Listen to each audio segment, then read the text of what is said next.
અત્યારે આપણા હિન્દુ શાસ્ત્ર પ્રમાણે લગ્ન થાય તો મીંઢોળ બાંધીએ. આજે લગભગ હું માનું ત્યાં સુધી લગભગ 99% લોકોને ખબર નથી કે મીંઢોળ શું કામ બાંધીએ. પહેલાંના જમાના અલગ હતા.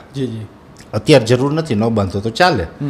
પહેલાં બળદગાડાઓની અંદર જાન જાય, 2-3 દિવસ રસ્તામાં લાગે, દૂર હોય એટલે ત્યારે બળદગાડામાં જાન જાય એટલે રસ્તામાં 2-3 રાત કરવાની હોય ને એમાંય બહેનો બધા સાથે હોય. માતાઓએ બહુ સોનું ને પહેરેલું હોય ને એ જમાનામાં તો બારવટિયા આડા પડે, બારવટિયા જાન લૂંટી લેતા, ડકેતી કરતા. એ જાન લૂંટી લે એટલે પછી શું કરતા કે ભાઈ આપણે તલવારો સાથે રાખવાની, કાંઈ એવું થાય તો તલવાર હોય તો આપણે એનો સામનો કરવા થાય લૂંટારાઓનો. તો આજે પણ હજી ઘણી એવી આપણે પ્રથા છે કે ભાઈ વરરાજો હાથમાં તલવાર રાખે. ખરેખર વરરાજો નહીં, ત્યારે તો તલવારો બધા લઈને જતા, રસ્તામાં કામ લાગે એટલા માટે હતી.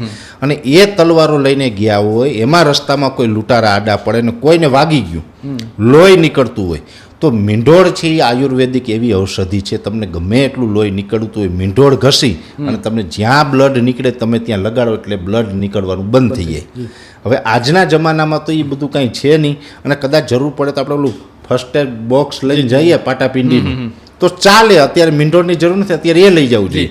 પણ આ બધું વિજ્ઞાન હતું, એની સાથે આ બધું સંકળાયેલું હતું, પણ આપણે બધું એમાંથી દૂર જતા ગયા છીએ.